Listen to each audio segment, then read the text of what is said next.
Hi, everybody. Welcome back to Sideline Stories. I'm Emma. I'm Blythe, and we're here with, Clay Bollinger, excited to be here, guys. yes, he is a former Clemson graduate, also a former Tennessee, West Virginia, and Texas A&M director of football creative, and he is the current media network operations director at the College Sports Company.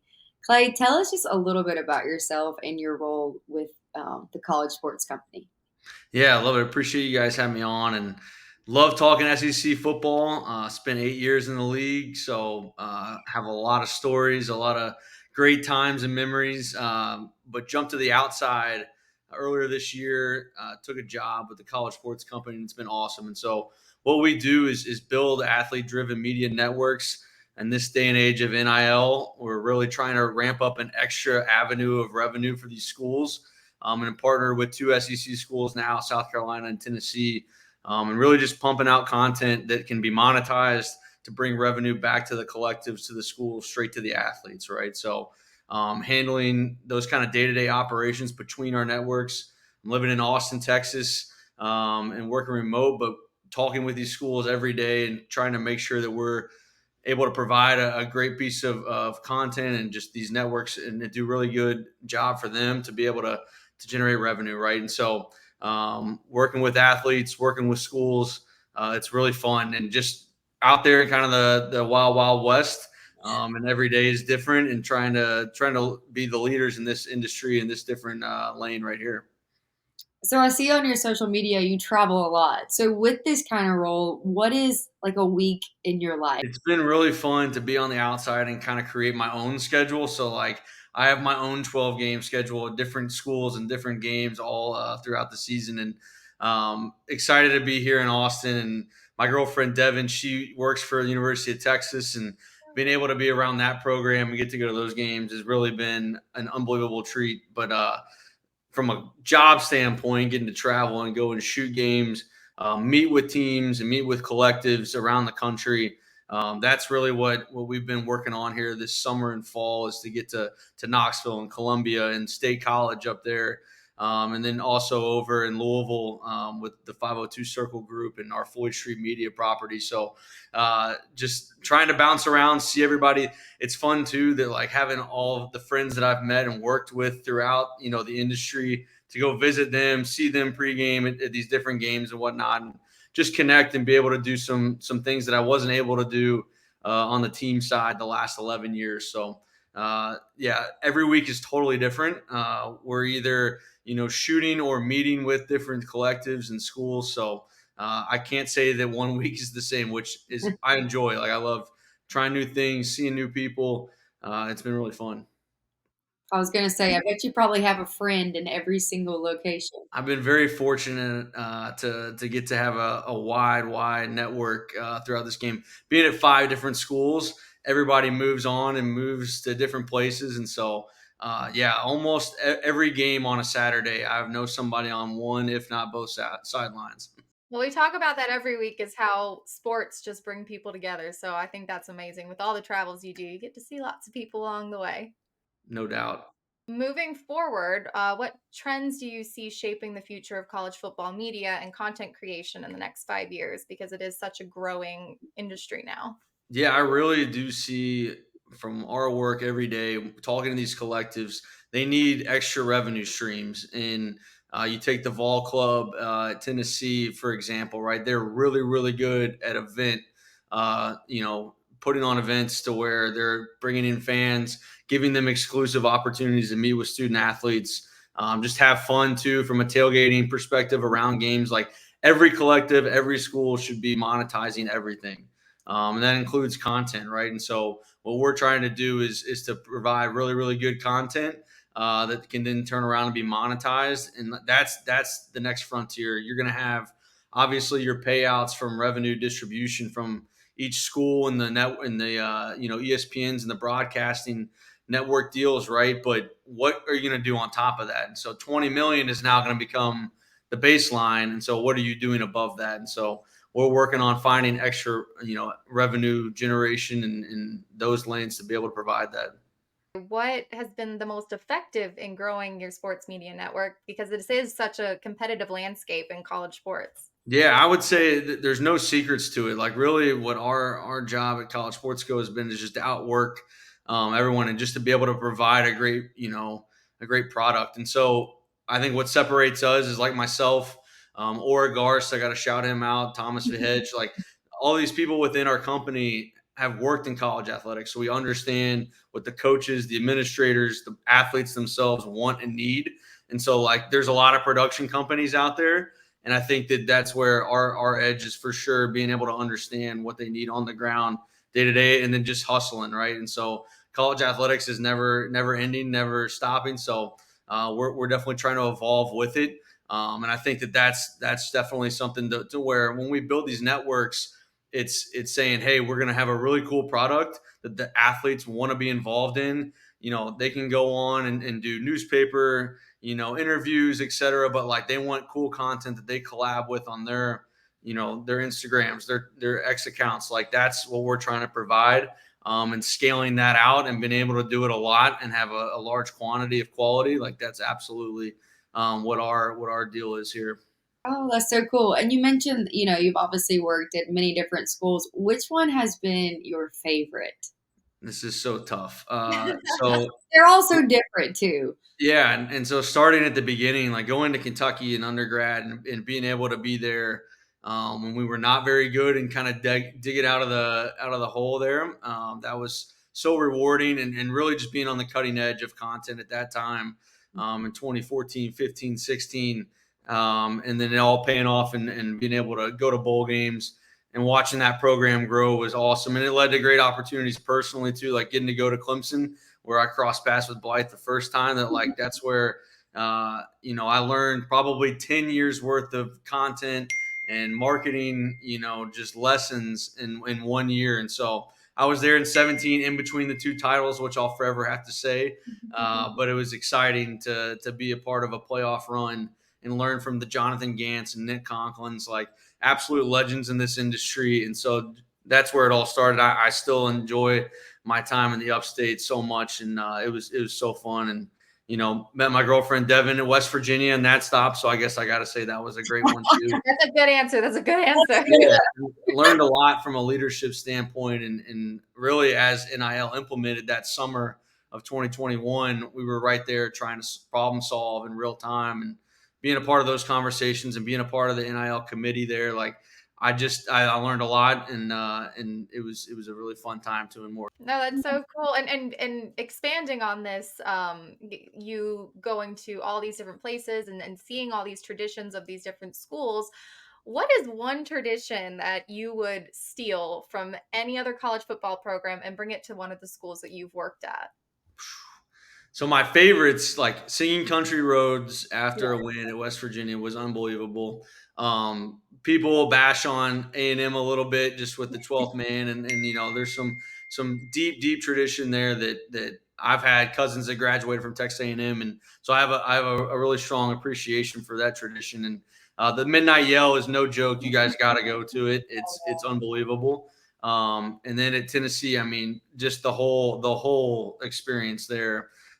They've really stepped it up since I left after the 20 season. That they hired a really, really strong marketing group there, and like their in-game experience. And I went back as an opponent last year with A&M, and like, singing Rocky Top is just unbelievable, and running through the tee, like that's a really cool experience. So, I mean, each and every one of them. And you go to Clemson, like people don't talk enough about the atmosphere on a game day there. Like, that is right at the top.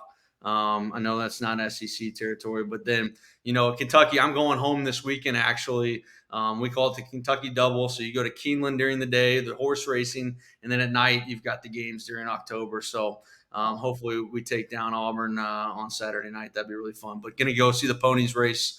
May make some wagers. We'll see what happens. But Oh, that's fun. Well, since we're talking about games, let's jump into just some talk about the teams right now. Who are your top teams, and what did you think about the Texas game this weekend? I know you mentioned that you live in Austin, and now I guess you're kind of a Texas fan. So, yeah, I definitely have reason to root for him. But I was there Saturday. Oh, Unbelievable wow. atmosphere. And I've seen Georgia play in person twice now, and I was at the Kentucky game up there in Lexington when it was a lot closer than everybody expected, including myself. Oh, yeah. But they're just tough as nails, and like Kirby's not going to let them, take too many losses. And so, I mean, that's really what stood out to me Saturday was how dang tough that defense was. It was a trademark, classic Kirby defense, and just hard to get past. And so I thought it was crazy when Arch went in the game there in the second quarter, and I was like, what a move by Sark. But I mean, hey, he had to make something happen there, and Quinn handled it like a champ. Yeah. Came back in and performed pretty strongly in the second half, but that defense is just so good at Georgia. So I'd say, obviously those two right at the top. I would imagine they may be in Atlanta there with you, Emma, later this year. So I hope I'm at that game. It would be very fun if Texas makes it all the way. But you got to look at LSU and A&M, right? So that game Saturday coming up, massive implications there. And so I'm not surprised one bit. Our roster at A&M last year was so good, and love those kids. Connor Wegman, dog, like he's so good. And just, honestly, that defensive front is the best unit probably in the country that people, some say it, some don't. But Nick Scorden and him transferring home, he's from Bryan originally. And so it's like, what a great player. And so like to get him in the boat in January, I was still there and signing him, like it was awesome to see him come home, and he's made a huge impact. And just that attitude. Elko's a hell of a defensive coordinator, and him calling that defense is awesome. And I love Colin Klein. What an awesome, nice guy. He's the best. And so I think that unit is super underrated. We had our chances last season going on the road at Tennessee and Ole Miss. You flip those two, and A&M was right there in the picture last season. So I'm not surprised one bit that they're right at the top. And so if Tennessee beats Georgia, though, and they got to go on the road to Sanford, and we know that's difficult, they'll be right there in the conversation. So like the next month is going to be so fun. Like I'm excited to watch. We talk about all week, every single week on our show. Like it just gets crazier and crazier. It seems like, and And we have actually been on this Vandy train, Diego. Yeah, we're on Vandy. And that's one of my former places where I worked. yeah, So obviously they're a big time baseball program. Win College World Series all the time, but it's crazy to see what they're doing right now. I'll say too, this is very fun to even just have these conversations and discuss everybody's teams. Like I don't have a team I'm working for, so I love it. This is great. That's how we feel too. It's like we really have no one in this fight, especially me being Clemson. So this is just so fun for me every single week. Just nobody in the fight. Just Just can get to sit watch back and chaos watch. unfold, Yeah. and it's all their worries. I don't have to worry about losing. I'm undefeated this season, so this is Although in my house I do have a Gamecock, so he was very happy last week, but weeks prior he was not. So, they get to play spoiler in November here. Like this is but we going to all be know real November interesting. we might not get along. But for now, we're hanging out. We're good. We're good. Yeah, you guys are rocking and rolling talking about SEC, and I'm sitting over here as a Bama fan really sad. Yeah. How do you actually feel? I don't know. I think they can still get right. They still have an opportunity to be as successful as they wanted to be at the start of the year, but they have no margin of error anymore. Yeah. And they're going to need a little help. We met with DeBoer earlier this offseason on our Next Up podcast, and going down there with Adam, sitting down with him, like he's the best. He's great. Like I really like. It's going to come down to, is the defense going to be able to step it up a little bit here on the back end, but they can finish 10-2. Crazy things will happen, and they'll find themselves in the playoff and be able to go all the way again. I'm definitely not counting them out. That's for sure. No. No. And I think in addition to the defense, it's kind of whether Jalen Milroe can get his head back in the game. I think he's kind of been out of it the last few weeks, but he is fully capable of exploding any given Saturday. So it's exciting to watch for sure. That Tennessee game was amazing. But I guess my last question for you would be, with obviously the NIL and that changing college football, where do you see the direction of college football going? It's gonna be so fascinating here after January when there's some more concrete Mm. decisions made within the house, and so I think that people need to be way more dialed into that than they are. I think the casual fan doesn't understand what's about to happen, and I do think, unfortunately, like it's gonna cost, kind of the tradition in the college athletics experience for a lot of other sports that aren't revenue generating, and so I hate that, and am such a fan of the smaller sports on paper, right? The volleyballs, the women's soccer's, like all those. That's so fun to watch, and just a part of like the experience in college athletics. But I just don't see how in the revenue sharing model that's going to be able to sustain. And so I hate that that's probably what's coming. Is that those are probably going to turn more towards club opportunities, which is a crazy thing to even imagine. But I do think that from a football and basketball standpoint, men's and women's basketball too, just the revenue generation and that split is going to be hard for schools to sustain. And so that's kind of what I foresee, is that's gonna cause people to lose some opportunities, probably from a scholarship standpoint. But hey, for this whole entire big massive operation, $1 billion industry, like for it to move on, you're going to see football and basketball get that the priority when it comes to resources. You'll finish seeing facilities be a thing. It's really going to turn into the NFL and the pro model, right? And so, like, I even see from our content perspective, like everything will turn to how can you generate revenue in your content and your marketing, extra, fees on the tickets like Tennessee did, right? Like all of that is going to be on the table, and how can you generate money? And the NFL has been doing it. You look at the content that's produced there. It's not for recruiting. It's not for, to just say, oh, look, this is cool. It's, hey, this is sponsored content. This is built into our partnerships with our different corporations and businesses around the league, right? So that's where it's headed. It's going to stink for a lot of people that would have had opportunities, but look, it's kind of a reality check for a lot of people. I bet there's going to be a lot of people that lose their jobs, most likely.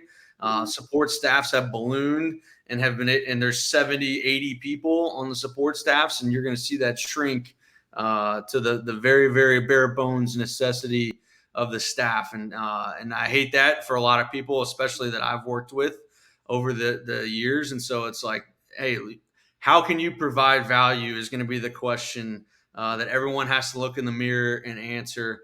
And you want to hear my hottest take, is that we could end all of this craziness in recruiting and transfer portal. Let's have a college athletics draft. Let's make Yeah, sure, let's put the power on the team side and out of a 16-year-old's hands of yeah, stringing everybody along in the recruiting process.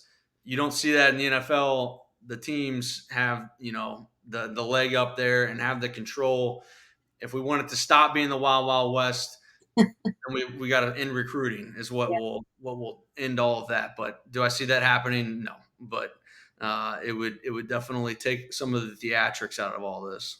yeah. I like that take. I know, I've never heard that one before. Me I've always either. said that, like, they need contracting in place, like, Mhm. stricter, so, like, you have to be there for 2 years or you're gonna, like, Right. miss out on whatever, you've been promised money-wise, but, like you said, there's no control right Mhm. now for these schools, and I think that also, doesn't help the coaches have control over their players as well, because 'cause they're like, "I can just leave." Yeah, So it is going to be interesting to see how it develops. There's a lot of positives, there's a lot of negatives. We talk about it all the time. So does everybody else. Because nobody knows what's going to happen right now. So it's very interesting for sure. Right, absolutely. And I think probably the biggest thing of my experience over 11, 12 years in college athletics was being at the mercy of a 15, 16-year-old recruit. And anything that they wanted and needed was what we had to do. And so I would love to see that changed for sure in this deal. Now it's carried over while they're current athletes too and having their hand out. And you know what though? Like it is absolutely what these head coaches and assistant coaches have been doing forever too, though, is that they go and find the better deal and the better offer and they go take it. And so I can't say that I haven't done that either, in my career to be able to say, hey, what's the best financial opportunity for me? So I don't blame them. I love that they're getting compensated, but like, let's do it the right way. The true NIL, side of it, as far as like having endorsement deals and promoting products, promoting talent. If you're really good at singing, go out there and put out an album and take in those, the revenue from it. But the pay for play, like, let's call it what it is, it's out of control. And so hopefully we find a solution for that and everybody gets on the same wavelength across the country. And we'll keep playing football though. That's for sure. Always. That's Fingers all that matters. crossed. As long as we have a game on and some buffalo chicken dip, I'm good. That's it. Last question for you. For somebody who wants to enter your same career field, what advice would you give to them? Love it. And so now more than ever, there is so many dang opportunities. It all comes down to, like, I was self-taught. I went and watched YouTube videos all the time, tutorials. Now there's way more on out there to be able to explain how to, if you want to be a video editor, if you want to do graphic design, if you want to take photos.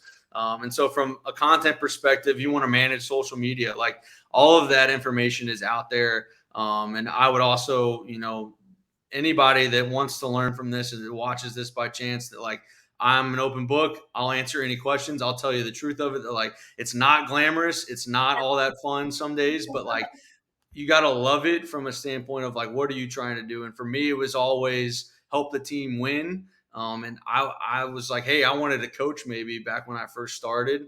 And so like, I realized that there's more value that I can bring in my skill set in the front office side, when it comes to recruiting and marketing and social media management. Like, I took that lane. And so to find your lane, I started in the equipment room. Like, I got my foot in the door at Kentucky, and I just watched and listened and saw what I could provide value to the team. And if you love college athletics, love college football, like, there is a door in everywhere. And so, it's now coming into students, decisions. Like, I had a lot of students that one at Clemson, but then at each stop along the way, from Tennessee to West Virginia to A&M, that they chose that school because they wanted to work in athletics, that they wanted to work in, content. And so, go find where that opportunity, reach out, go look on the staff directories, email everybody, DM them, right? And so it's like, there's a door there for you. Go find it, even if it's in a lower position and not glamorous of what you want it to be on day one. You will be rewarded for working hard 1000% of the time. So, I think it's fun to just go try new things, in content, especially in content, and bring something new and fresh ideas, and be able to be willing and able to work hard. And like, so you're not going to go work football day one. We may send you to women's tennis. We may send you over to swimming, and you gotta take in the reps there, because it's so important for us to execute on Saturdays in college football, college basketball, and obviously there's a lot of people that want to do that, and we'll take the best. And I would always, for my teams that I manage, that I put, just like a coach, I put the best players, the best content creators out there on Saturday to execute our game plan, from a content perspective, just like the team does. So, earning it is huge. I folded towels and did laundry for 2.5 years. So, that's what it took to get into a full-time role down the road after grad school. So it comes in all certain different shapes and sizes, for sure. And that's wonderful. The grind always wins. I love that. Well, thank you so much for joining us today. It's definitely been a pleasure having you on here with the Creative King.